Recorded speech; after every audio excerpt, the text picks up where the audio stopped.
In the Big 12, there's no margin for mediocrity. From transfer madness to NIL arms races, it's not just about who's calling plays, it's about who's steering programs through chaos. Part 1 gave you the bottom tier, the rebuilders, the quiet exits waiting to happen. But now, 12 through 9, the proving ground. Coaches who aren't failing, but aren't feared.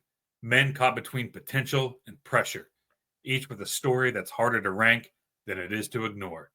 They don't have rings, they don't have resumes dripping with dominance, but they've got moments, and they've got noise, and they've got just enough to make you ask, what's next? This is part 2, the fringe contenders and the culture shifters of Big 12 football. Let's break down slots 12 to 9 and let the debate begin. Better grab your stats. This is the Trust the Beard podcast.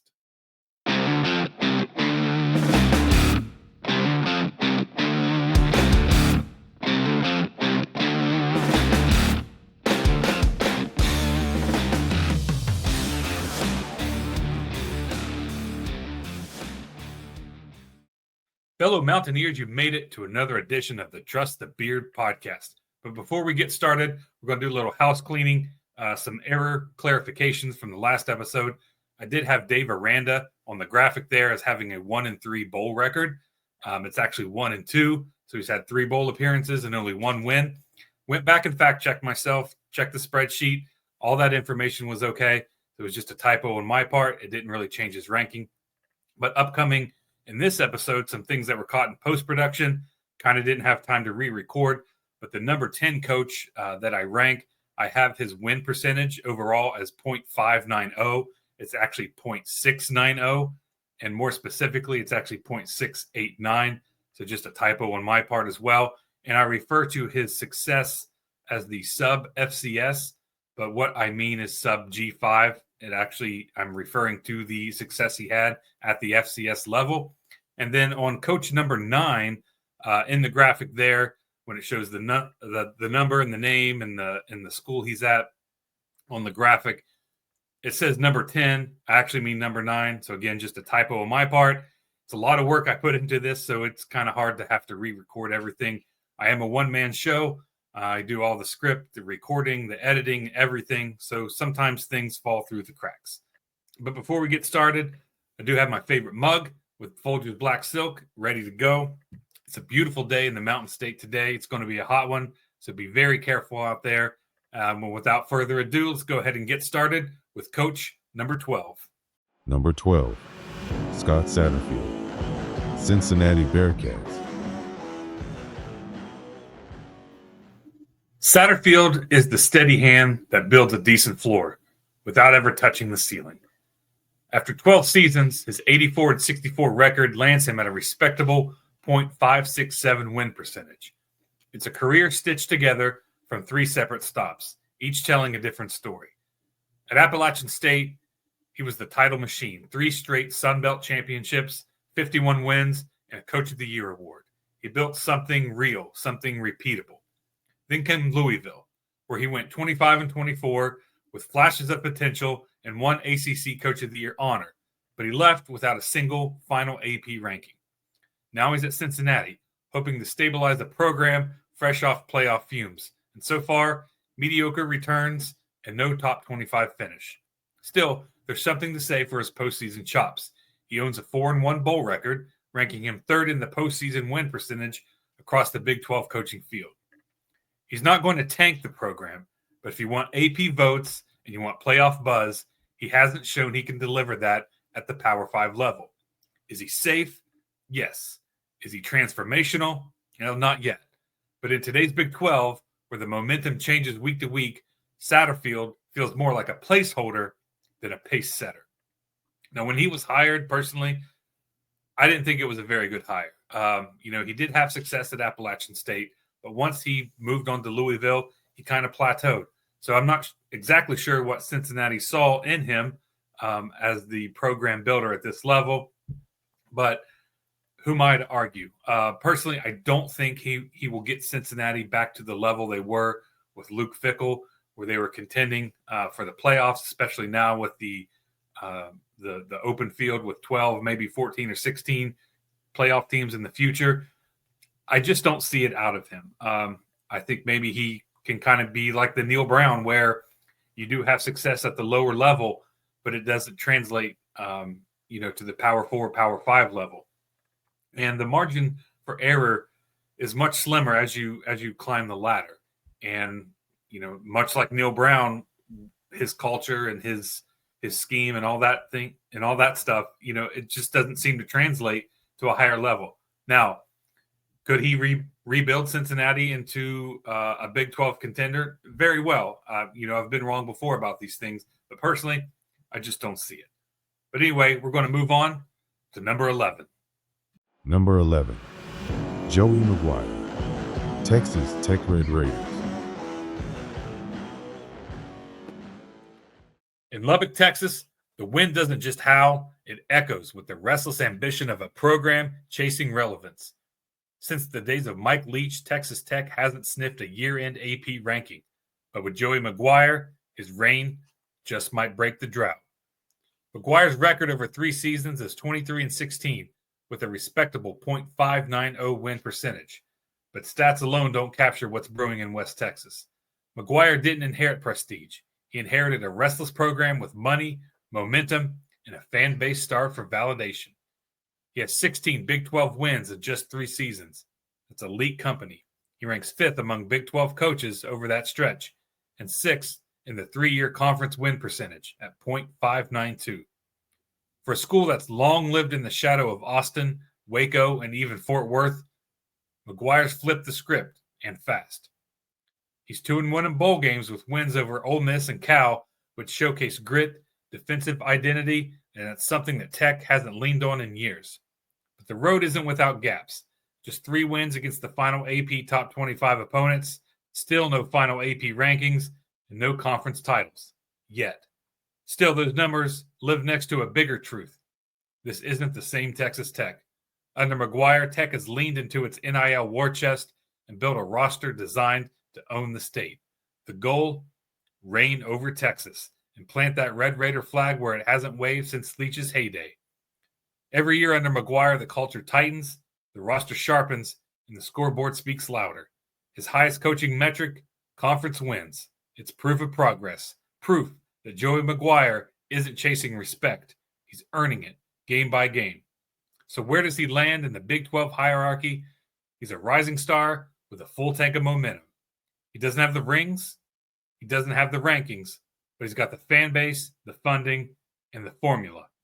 And in a league desperate for new kings, Joey McGuire might just be West Texas royalty in the making. Now, let's look at number 10. Number 10, Deion Sanders, Colorado Buffaloes. There's loud, and then there's Deion Sanders.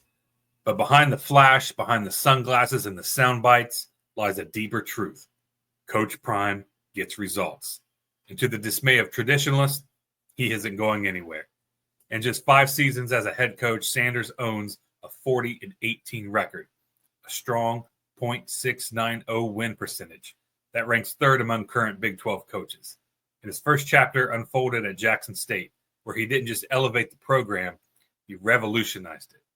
And at Jackson State, Deion went 27-6, won 2 Southwest Athletic Conference titles, and earned back-to-back Coach of the Year awards, and was named the Eddie Robinson Coach of the Year 2021. He turned HBCU football into a national conversation, and he did it his way. With the second chapter, it's louder, it's bolder, it's Colorado. A program that was rock bottom, just 1 win in 2022, forgotten in every postseason discussion. In 2 seasons, he flipped the script. Colorado is now a legitimate Big 12 contender, powered by elite talent, swagger, and the kind of culture that makes headlines and hits recruiting boards. His record at Colorado is just 13-12. Not perfect, but progress rarely is. And in this new era of college football, Sanders thrives. He built a roster through unconventional means, grabbing the country's attention while crafting a new blueprint for program building. Now, there's still concerns. He still doesn't have any wins against the AP top 25 teams, and he's 0-3 in postseason play. But the numbers alone won't tell Deion's story. His conference win percentage at all levels is .692. That's ranked number 1 among Big 12 coaches. That stat screams impact. Colorado is no longer the punchline, it's the headline. In the transfer portal, he owns it. The NIL, his brand fuels it. And every Saturday, his team plays with a chip so big, it might need its own sideline. Is he flashy? Absolutely. Is he polarizing? No doubt about it. But effective? Unquestionably. Colorado's rise under Deion is proof that charisma, when paired with coaching chops, can be a weapon. And in a conference looking for bold identities, Coach Prime might be the most magnetic force in the Big 12. And when we look at Deion Sanders, he's going to be the first coach in this list that really had success at the sub-FCS level, right at Jackson State. Well, to me, when I'm ranking these things, that counts. And this is going to kind of foreshadow some of the coaches that are coming up on this list, right? And I understand it's not the Power 4 level, right? You didn't have the same success. But if you look at where he was at Jackson State and some of these other coaches when they were at lower levels, right, the players you have on your team is comparable to your competition, right? It's not like he took Alabama's roster and is playing in the Southwest Athletic Conference, right? You have guys from 1AA on your team playing other guys from 1AA, right? So your coaching matters. So he has had success. Is it harder at the P4 level? 100%. But that's why he got the job at Colorado, because of the success he had previously. And the same with a lot of these coaches on the list. They are where they are today because of the success they had at other levels. And I know there's a lot of pushback with Colorado's season last year. They didn't play any top 25 teams or didn't win against any top 25 teams or anyone with a winning record, I do believe. But I will defend Deion the same way I defended Neil Brown during West Virginia's 9-4 season. It's not the coach's job to make sure that the other team has a winning record. You can only play who is on your schedule.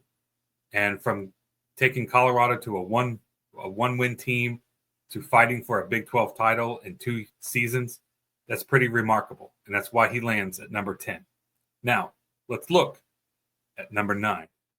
You know, we've had a lot of fun this episode. But you know what's not fun? Not subscribing to the Trust the Beard podcast. Don't pull a Darren DeVries and leave me hanging. Do the right thing.